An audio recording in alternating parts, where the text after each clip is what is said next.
Yo, yo, yo, what is going on, COD Familia? It is your boy BN, aka Mr. Kingdom Builder, and today we are going to be talking about Kingdom 10. There is quite a bit that has been happening here in the kingdom so far. We're going to be starting off by just giving you a lay of the land. There's Zone 3 level, or I should say level 3 passes to get access to Zone 3 opened up, I think it was a couple days ago at the most. And you've already started seeing players that are coming in, or we should say alliances, extending their territory, and then of course players that are coming into Zone 3. Now, there's some interesting history here. One of the things I like to do, as most of you know, right, is when level 3 passes are opening, I like to go into each kingdom and ask all of the top active alliances for their leaders and their officers. And I'll go through, and I like to do it that way because I believe that it's fair, where it wouldn't be me being biased or favorited, so to speak, by limiting the information that I'm getting from if it was just one or two alliances. So in this case, I believe I messaged the top 4 or top 5 alliances in the kingdom, and shockingly, I actually heard back, even though I only did this a couple hours ago, at least I was recording. I ended up getting quite a few messages back, so I want to give a big shout out to those of you who, again, did respond to me thus far, right? Because I know the window's small. Most of the time, I like to try and give at least a 24-hour turnaround. So, but again, sadly, I forgot this time, but I do appreciate those that were able to respond to me when they saw it and of course, had the availability to do so at that time. So before we get started and I really start diving into everything, because it will be somewhat interesting, as always, if you enjoy the content, make sure you sub, like, ring the notification bell, and if you want to join to be a part of our conversation, hit up the Discord. You can find a link to that in the pinned comment description right down below. So let me start off with how do things look visually on the map right now, and then we're going to show you some rankings, and I have to remember, because someone pointed this out to me before, that I need to move my camera. So I'm going to put it over here and just see how this works for now, because I think someone mentioned, or a few people may have, about being able to see leaderboards when I show that off. So this is what we're going to end up doing. So Zone 3 currently, we have Gas, which was previously TWAX. They have the 2 Northwestern level 3 passes. They're also the number 1 alliance. And then we have KUY, who is the number 2 ranked alliance right now. They have the 2 Northeastern level 3 passes. And then on the southeastern side, we have Wars, who I believe might be the number 3 ranked alliance, and they have 1 of the southeastern level 3 passes. And then we have GK10, who I'm gonna have to check if they're 4 or 5, but they're here. I don't know if they're planning to take this or what, because it doesn't look like they're there, and based on what we can see, I think, oh yeah, see, they're not touching yet. So Wars isn't touching, but they're coming all the way down here.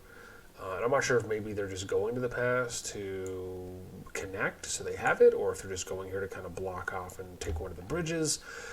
Some of what it looks like right now is uncertain, at least for the southeastern side, so we're going to have to see how that plays out.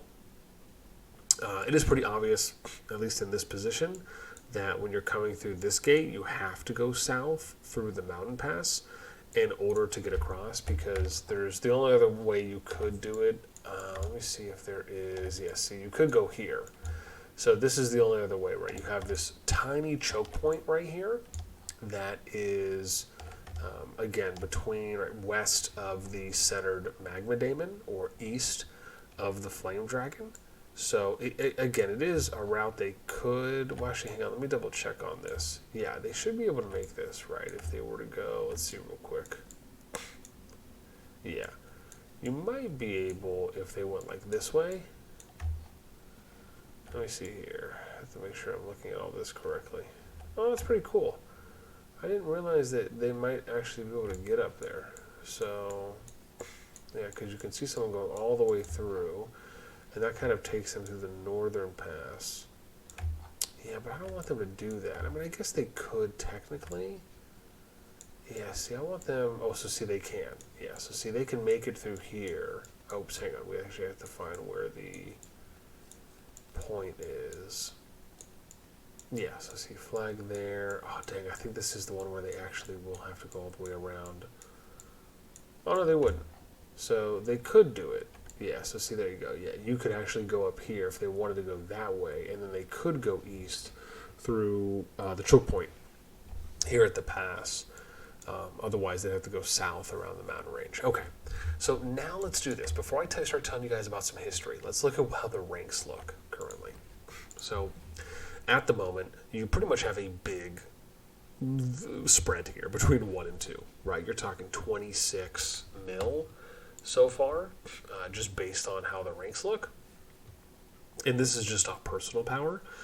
So you can see Charles I is the #1 strongest player at nearing 40 mil, and then you have the #2 guy from Twax is Kumandan, and you can see the top 4 players though are all in Twax. I believe they renamed to Gas. Yeah, they did. So GSS, and you can see that. Then you have GK10, Twax, right? So you have 5 out of the top 6. And then look at that, right? I mean, that's, if you look at 14, they have 12 out of the top 14 players. I mean, again, it's pretty stacked when you just think about the #1 alliance having a little bit more. Even if I was to extend it, right, you're looking, that's 15 out of the top 18. I mean, again, that's a pretty wide spread. Then if we look at alliance power, you can see that the #1 alliance has almost 200 mil on #2. However, I believe from what I'm hearing, they're together, and then it just kind of goes to #3, right? So if you look at 3, there's about, a 370 plus mil, 372, 373 mil difference, right? So they're double wars, and 2.5, a little more than 2 times GK10, and then Gassed, right? They're 3.5 times power there. If we look at some of the personal merits, you can see Charles, a lot of PvP here, right? 2.6 mil, that's a lot. GL45, this NBA Melon, 900. I mean, again, right? Some of these numbers are actually pretty good as far as the amount of PvP that you've been seeing. That at least shows you it's been decent enough. Again, leading up to Zone 3, right? I mean, if you compare kind of SS1-1 with PvP and even some of the other kingdoms, in kind of 5 through 8 blocks, there are, a couple more million rated or ranked, or I should say, point accumulated players that you're going to find there on the personal merits. Even if we just look at the actual alliance merits themselves, you could see Gas, right, previously TWAX, right, at 18. I mean, that's a big spread, right? And then KUY, and then the other ones, a little bit less. So top 3 here with them, in addition to wars, right, having a decent amount of total PvP. Now, let's get to some of the history, because obviously there's not any fighting that's happening now, but it doesn't mean that maybe it may not happen, but let me kind of tell you what I've been hearing. Now, let me start off and preface this by saying some of these pieces have been cooperated by multiple alliances, and then others, I'm only hearing it from, 1 or 2 players thus far. And this is just based on the early responses that I've received. So with that in mind, right, I just want to make sure that everyone is clear on that, so no one takes everything I'm saying as absolute fact, unless you hear me saying that I feel more confident about this. Okay, so here we go. Got a list. So at the moment, from what I'm hearing, right, Zone 3 is currently planned out. And what I mean by that is the #1 alliance has come up with a Zone 3 plan to distribute some territory. I believe there was a mention of Wars and GK10 possibly getting one of the remaining spots, and I think part of that is why, and again, you see Wars here. I just don't know if GK10 is going to get this southeastern pass, or if maybe Wars will take it, and then they're just going to have 3 alliances in Zone 3. We'll have to see how that plays out. S10 did have some fighting, or Kingdom 10 did have some fighting in the beginning. There was a few noteworthy mentions here, right? So TWAX, the #1 alliance, and BES, that's Bravo Echo Sierra, were the 2 biggest groups at the time. TWAX beat BES, and then some of the BES, or if not all of their sub-alliances, ended up changing tags. And I'm not sure exactly what they changed into as far as what the old ones were. And then you had BES that joined, or I should say some members, I don't know if all, but some members joined KON. And then the TWA family at the time was the biggest force, and they were just kind of the overall, I guess, ruling body, or at least lining themselves up to be. And then KON had challenged TWA and lost, right? So TWA family and or some alliances, right, arguably got challenged twice and won both times.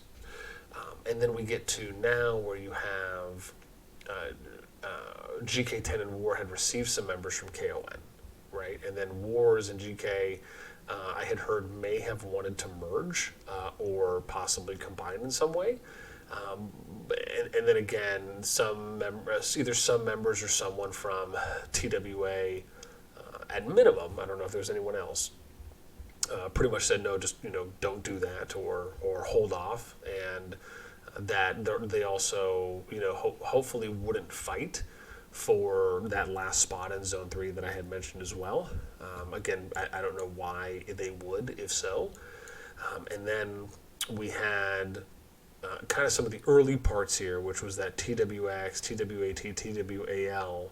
I believe some of the alliances might have rebranded, some might still be the same. Maybe players just left them and they're lower on the rank boards. But they had initially kind of expanded into Sophrostia, Darlan.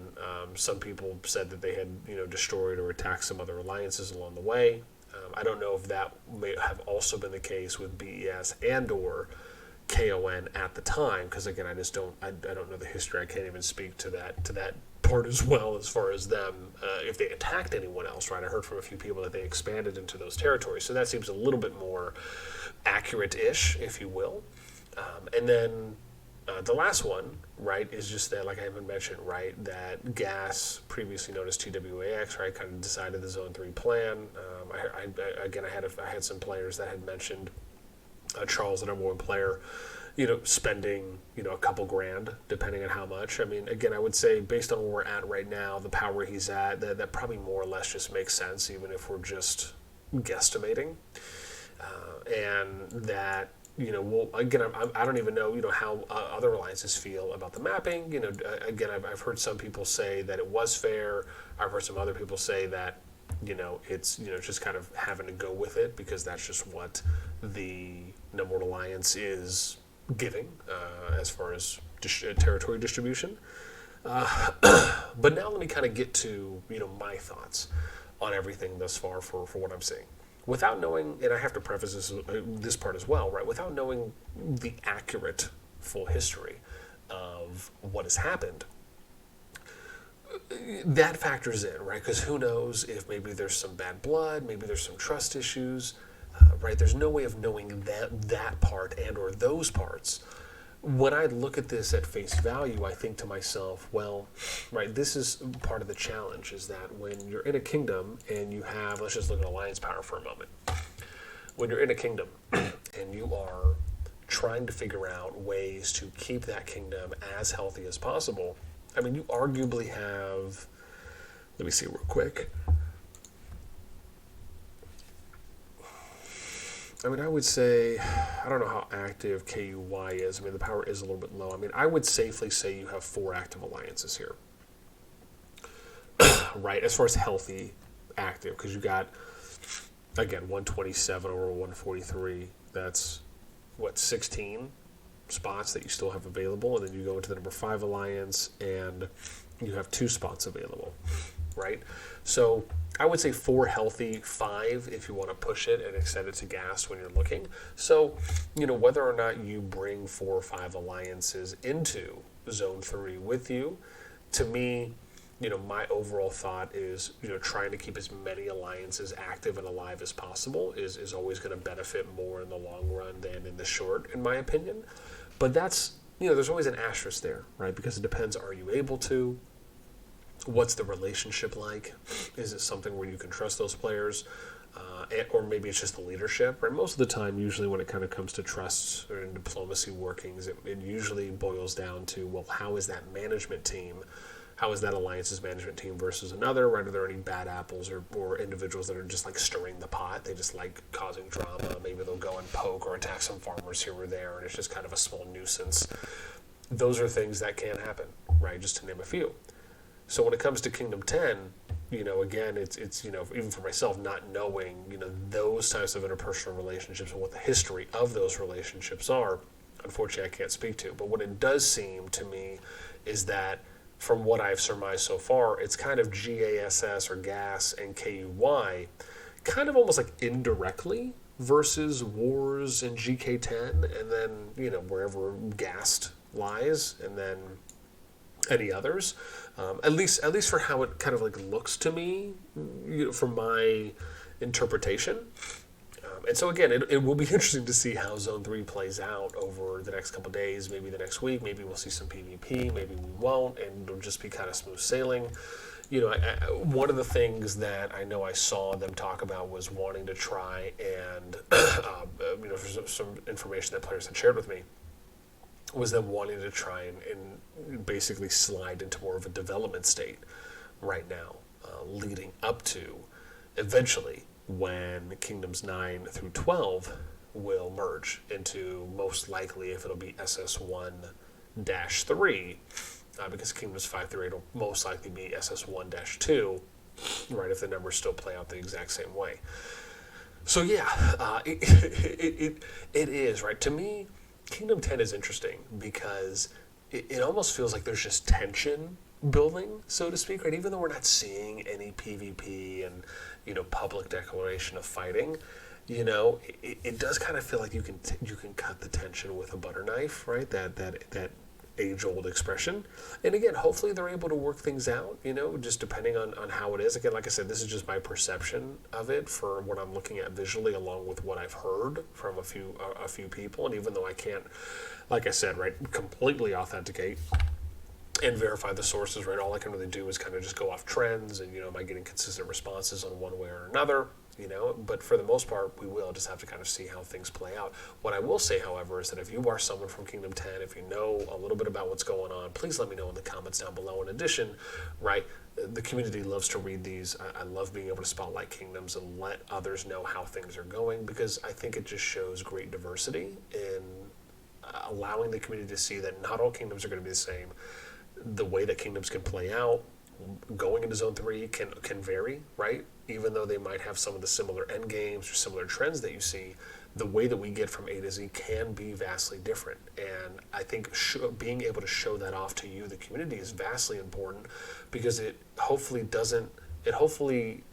allows for you to not tunnel vision on thinking that the way that your kingdom has played out, or the way that your kingdom is currently playing out, is the way that all other kingdoms play out. Or, if something happens in this kingdom, it must be something that happens in all other kingdoms, and it's just not always the case. And just having a good open mind and broadening our perspectives can be very educational and very informative and self-fulfilling. Okay, that is going to be it for me. As always, man, I hope you guys enjoyed the content. Until next time, I will catch you later.